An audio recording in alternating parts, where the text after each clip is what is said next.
তো আজকে চলে আসলাম সুজুকির সার্ভিস সেন্টারে আমার ময়না পাখিটার একটু সার্ভিস করতে। প্রায় 2 মাস পরে আমি এসেছি। তো মোবিল চেঞ্জ করতে হবে। তো মোবিল নামিয়ে ফেলছে অলরেডি, তারপরে টুকটাক যা কাজ করার ওগুলো করতেছে। ব্রেক শুটা ভালোভাবে পরিষ্কার করতেছে, কারণ সামনের ব্রেক শুটার প্রত্যেকবার খোলার পরে মোটামুটি একটু ঘষা মাজা করতে হয়। তো মোটামুটি এটা আরও 1000 কিলোর মতো চালানো যাবে। সামনের ব্রেকটা একটু কমই ধরা হয়, আমার পিছনের ব্রেকটা একটু বেশি ধরা হয়। তো দেখলাম মোটামুটি পরিষ্কার করতেছেও, হাতে ময়লা লেগে গেছে। তো এইটা ও পরিষ্কার করেছে, তো এটা একদম ঝকঝকা চকচকা হয়ে গেছে, হাতে আর বাঁচতেছে না। তারপরে মোটামুটি কাজ করতেছে এখন এটা লাগাবে। তো দেখতেছি ওদের কাজগুলো খুব নিখুঁতভাবে করার চেষ্টা করে, এবং রাসেল ভাই ওনাকে দিয়ে সবসময় আমি কাজ করাই। তো চলতেছে কাজ। প্রচণ্ড গরম ছিল আজকে, আর বাইকের প্রেশারও অনেক বেশি ছিল। অলমোস্ট আধা ঘন্টার মতো এখানে ওয়েট করতে হয়েছে আমার। তো চাকাটা এখন ফিক্সড করে ফেলবে, আপনার এই গ্রিজ দিচ্ছে। তো এইখানে যে আমাদের চেইনের যে এই অংশটাতে অনেক ময়লা জমে থাকে, তো ওই ময়লাগুলোই বের করে পরিষ্কার করছে। তো তারপরে আমি বললাম যে পারলে একটু তেল দিয়ে এটা পরিষ্কার করার জন্য। আর পিছনের চাকাটা খুলছে একটা ছোট ভাইয়া, উনি হয়তো বা এখানে নতুন কাজ করে। মোটামুটি কাজ দেখলে বোঝা যাচ্ছে আসলে।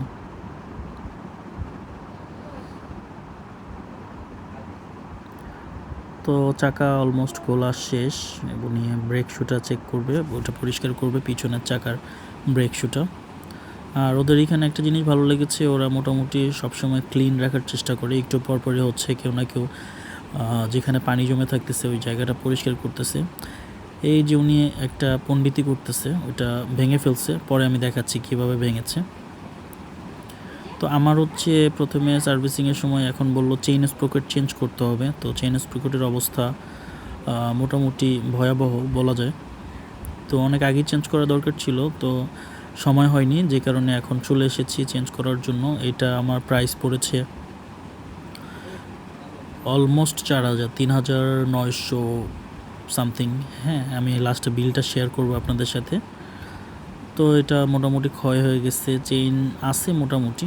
আর এদিক দিয়ে মোবিল চেঞ্জের প্রস্তুতি চলতেছে। কিন্তু এখানে একটা সমস্যা, এইটাতে প্রাইস ছিল না, এমআরপি ছিল না কোনো। আমি ভোক্তা অধিকারে কমপ্লেন করেছি, দেখি তারা আমাদের কি ফিডব্যাক দেয়। আমি অনেক এমআরপি খুঁজলাম, এমআরপি পাইনি। তাদেরকে জিজ্ঞেস করছি, কিন্তু তারা কোনো সঠিক সদুত্তর দিতে পারেনি। তারা বলতেছে যে এটা আসলে জুলাই থেকে নাকি এমআরপি পাওয়া যাবে, এখন পাওয়া যাবে না। তো এটা কেন পাওয়া যাবে না, এটা আসলে জানার জন্য ভোক্তা অধিকারে আমি একটা অভিযোগ করে দিয়েছি।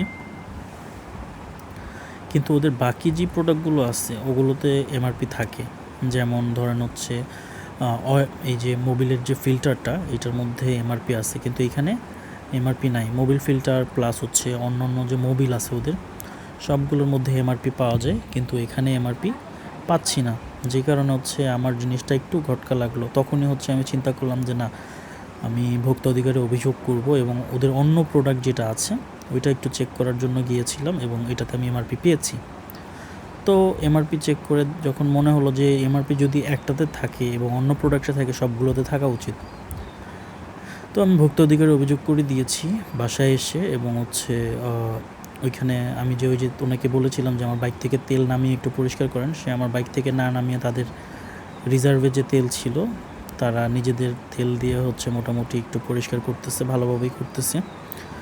রাসেল ভাইকে আমি মোটামুটি অনেক বছর ধরে, মানে আমার বাইকের প্রায় 2.5 বছর হয়ে গেছে, আমি সবসময় ওনার থেকেই সার্ভিস করাই। উনি মোটামুটি খুব ডিপলি কাজ করে, এবং মন থেকে কাজ করে। কোনো কিছু প্রয়োজন না হলে আপনাকে জোর করবে না যে লাইক এইটা লাগবে ওইটা লাগবে। সাপোর্টিভ খুব, আমি সবসময় ওনার কাছ থেকেই কাজ করাই। আর এই হলো আমার চেইন স্প্রকেটের অবস্থা। 4000 টাকা এটার পিছনে চলে গেছে, এবং মোবিলের জন্য 1700 টাকা দিতে হয়েছে। তো উনি মোটামুটি একদম ডিপ ক্লিন করতেছে। আমার মনে হচ্ছে যে উনি যেভাবে ক্লিন করতেছে আসলে হচ্ছে অনেক জায়গায় হয়তো বা এরকম করে না। আমি এই জন্য অবশ্যই সুজুকির রাসেল ভাইয়ের কাছে সবসময় হচ্ছে যাই, যে উনি হচ্ছে মোটামুটি যত্ন সহকারে হচ্ছে আপনার প্রত্যেকটি কাজ কমপ্লিট করে দিবে কোনো তাড়াহুড়া না করে। তারপরে চলে গেল হচ্ছে আমার রাবার, পিছনের চাকার যে রাবারগুলো থাকে ড্রাম ব্রেকের, সো এই রাবারটা চলে গেছে। তারপরে হচ্ছে বললো যে চেন স্প্রেগার তো চেঞ্জ করার কথা বললো, ব্রেক শুর কথা বলছে, বাট ব্রেক শু আমি চেঞ্জ করি নাই, বলছে যে পরের সার্ভিসে করাবো। যে রাবারগুলো নির্দিষ্ট একটা টাইমের পরে এইভাবেই নষ্ট হয়ে যায়। তো চেন স্প্রোকেট নতুনটা নিয়ে আসছে ফুল সেট। এটা হচ্ছে চেইনের ভিতরে একটু লিকুইড জাতীয় কিছু দেওয়া আছে, আর এটা হচ্ছে পিছনের চাকার সেই স্প্রকেটের অংশ। এটা খুব মোটা এবং হচ্ছে মজবুত, জিনিসটা ধরতে খুব মজা বলতে হচ্ছে লাইক মারামারি করার জন্য মনে হয় খুব ভালো একটা অস্ত্র হিসাবে কাজ করতে পারে। তো এইভাবেই চলতেছিল মোটামুটি আমার 3 ঘন্টার মতো সময় লেগেছে এখানে। সবগুলো আমি সবসময় চেষ্টা করি হচ্ছে ওরা যখন বাইক সার্ভিস করে, আমরা সবাই যারা হচ্ছে বাইক সার্ভিসিংয়ে যাই, আমার মনে হয় যে ওরা যখন সার্ভিস করে ওদের সামনে থাকা উচিত। কেন সামনে থাকা উচিত সেটা আমি ভিডিওর শেষে আপনাদেরকে বলবো, যে যখন আপনি আপনার বাইকটা সার্ভিসিংয়ে দিয়ে কোথাও চলে যাবেন অথবা দূরে বসে থাকবেন, তখন কি কি সমস্যা হতে পারে সেটা আমি ভিডিওর শেষে আপনাদের সাথে শেয়ার করব। তো উনি চেন স্প্রকেটটা সেট করতেছে, কাজ মোটামুটি শেষের দিকে, মোবিল চেঞ্জ করে ফেলছে। তো এই এখন যদি হচ্ছে জাস্ট চেন স্প্রকেটটা ঠিক সেট করে ফেলে, এটা অলরেডি সামনেরটা লাগিয়ে ফেলেছে, এটা একটু নড়বড় করে এটা ঠিক করে দিবে। আচ্ছা, চেইন লাগাচ্ছে, মোটামুটি আমার কাজ শেষের দিকে চলে এসেছে। আচ্ছা, চেইন সেট করে ফেললো।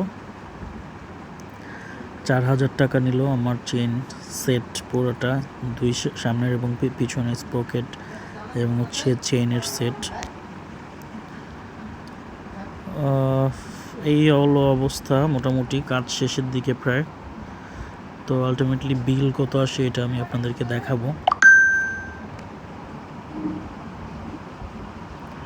তো মোটামুটি হচ্ছে কাজ শেষের দিকে, এবং হচ্ছে তাদের ওয়াশে অনেক সিরিয়াল থাকার কারণে ওয়াশ না করেই চলে যাচ্ছি, এবং হচ্ছে ওনারা ওয়াশ ডিউ লিখে দিয়েছে, যে কোনো সময় এসে হচ্ছে ওয়াশ করতে পারবো।